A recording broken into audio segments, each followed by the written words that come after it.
मेरे प्यारे विद्यार्थियों, मैं आज आपके लिए लेकर आया हूँ मैट्रिक्स का इम्पॉर्टेंट क्वेश्चन जो बिहार बोर्ड में पूछा गया है। यहाँ दिया हुआ है A equal to matrix of lambda 0 1 1, B equal to 1 0 2 1 and A square equal to B. Then lambda का वैल्यू निकालना है। 4 ऑप्शन दिए गए हैं। सबसे पहले ए स्क्वायर क्या दिया हुआ है, A square equal to B. तो यहाँ पे इसको लिख सकते हैं A into A equal to B. B का मान दिया हुआ है, लिखेंगे बी का मान आपको दिया हुआ है यहाँ पे 1 0 2 1। उसके बाद ए को 2 बार मल्टीप्लाई कर लेते हैं, लेमडा 0 1 1। फिर लिखेंगे यहाँ पे लेमडा 0 1 1 इज इक्वल टू, ये हो जाएगा आपका 1 0 2 1। इसका वैल्यू निकालेंगे, मल्टीप्लाई करते हैं हम लोग रो में कॉलम से। तो लेमडा में लेमडा से करेंगे तो हो जाएगा लेमडा स्क्वायर। आगे बढ़ेंगे तो 0, इसके आगे बढ़ेंगे तो 1 0 इंटू 1, ये हो जाएगा 0। लेमडा में 0 से करेंगे तो 0, 0 में 1 से करेंगे तो 0। First row first column, first row second column हो गया। अब लेंगे सेकेंड रो फर्स्ट कॉलम। 1 में लेमडा से करेंगे तो हो जाएगा लेमडा, 1 में 1 से करेंगे तो 1। यहाँ पे 1 में 0 से करेंगे तो 0, 1 में 1 से करेंगे तो 1 इज इक्वल टू हो जाएगा 1 0 2 1। यहाँ से कंपेयरिंग कर लेंगे, थोड़ा सा बढ़ा लेते हैं। लेमडा स्क्वायर 0 लेमडा प्लस 1, ये हो जाएगा 0 प्लस 1 यानी 1 आएगा यहाँ पे, इक्वल टू 1 0 2 1। यहाँ से कंपेयरिंग करेंगे तो लेमडा स्क्वायर, या यहाँ से भी लिख सकते हैं, किसी से भी लो। लेमडा स्क्वायर इक्वल टू कितना हो जाएगा 1। यहाँ से लेमडा का मान आएगा प्लस माइनस 1, जो ऑप्शन में नहीं है। दोनों एक साथ नहीं है, अलग अलग है। यहाँ से देखते हैं लेमडा प्लस 1 इक्वल टू 2 दिया हुआ है। लेमडा इक्वल टू 2 प्लस 1 तो इधर आके minus 1।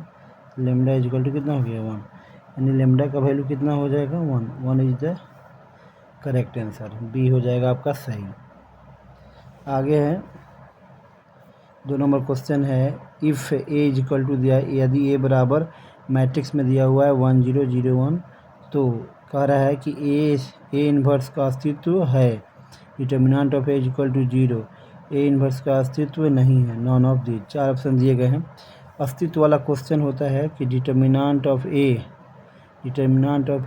Does not equal to 0। अगर ऐसा होगा तो अस्तित्व होगा। अगर determinant of A equal to 0 आ जाएगा तो इसका अस्तित्व नहीं है। तो हमारे पास जो मैट्रिक्स दिया हुआ है, इसका डिटर्मिनेंट निकालेंगे। डिटर्मिनेंट ऑफ ए निकालेंगे तो इसको लिखेंगे 1 0 1 0 0 1। हम लोग डायरेक्ट मैट्रिक्स को डिटर्मिनेंट में चेंज कर सकते हैं, कोई दिक्कत नहीं है।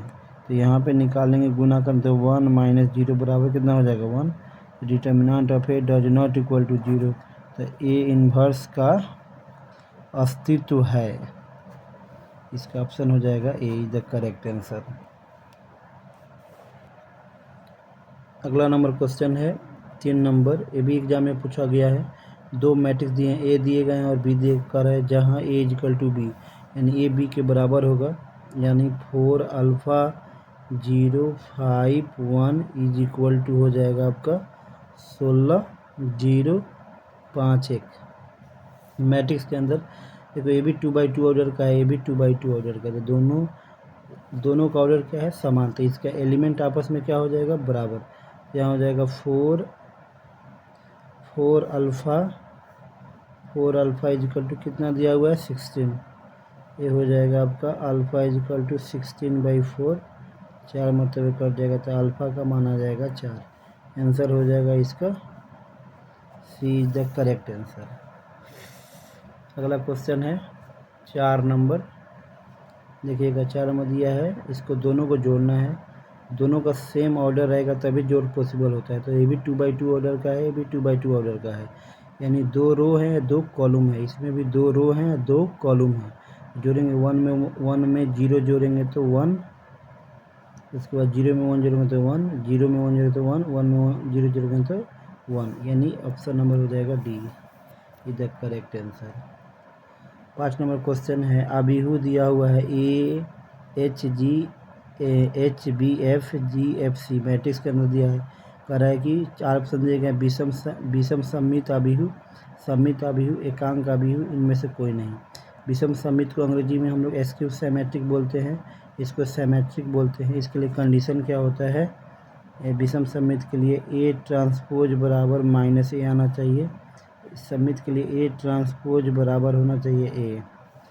देखते हैं एकांक अभिहु के लिए होना चाहिए 1 0 0 1, 3/3 ऑर्डर में 1 0 0 0 1 0 0 0 1 होना चाहिए। तो इसका आंसर हो जाएगा, देखेंगे इसका ट्रांसपोज निकालते हैं हम लोग। तो ट्रांसपोज निकालेंगे तो हो जाएगा ए एच जी, उसके बाद हो जाएगा एच बी एफ, हो जाएगा सी एफ सी। इसको रो को, फर्स्ट रो को ए एच जी है तो कॉलम में बदल दिए हैं। सेकेंड रो में है एच बी एफ तो इसको सेकेंड कॉलम में बदल दिए हैं। थर्ड रो में है जी एफ सी तो इसको थर्ड कॉलम में बदल दिए हैं। तो कोई चेंजेज नहीं हो रहा है, यानी ए ट्रांसपोज बराबर क्या आ रहा है ए। इसके लिए हो जाएगा बी, सममित अभिहु is the correct answer. Question number 6 है, एक मैट्रिक्स ए बराबर दिया है ए आई जे। आपको पता है कि ए आई जे क्या होता है, एलिमेंट को डिनोट करता है। इसका क्या है, ऑर्डर सेम है, यानी जितना रो होगा उतना ही क्या होगा, कॉलम। विषम सममित अभिहु है। विषम सममित के लिए कंडीशन हो जाता है ए आई जे बराबर -a J I. Option number B होगा, फार्मूला है, इसको याद रखना है। अगला क्वेश्चन है, अभिहु ए तथा बी एक दूसरे के व्युत्क्रम होंगे। व्युत्क्रम के लिए बताए थे कि ए बी बराबर बी ए बराबर क्या होता है, आई। इन्वर्टिबल मैट्रिक्सेज के लिए कंडीशन होता है ए बी बराबर बी ए बराबर आई। 7 का ऑप्शन हो जाएगा डी। अगला क्वेश्चन है 9 नंबर, 3/3 कोटि को अंग्रेजी में ऑर्डर के ऐसे अभिहु की कुल कितनी संख्या होगी जिनकी प्रविष्टियाँ दिया है। इसका एंट्रीज कर रहा है 0 और 1 से। इसका आंसर हो जाता है 512। कैसे होता है, तो ये एलिमेंट हो जाएगा 3 जा कितना हो जाएगा 9, और एंट्रीज कर रहा है 2 तरीक़ा से, तो 2 के पावर 9, तो 2 के पावर 9 कितना हो जाएगा 512।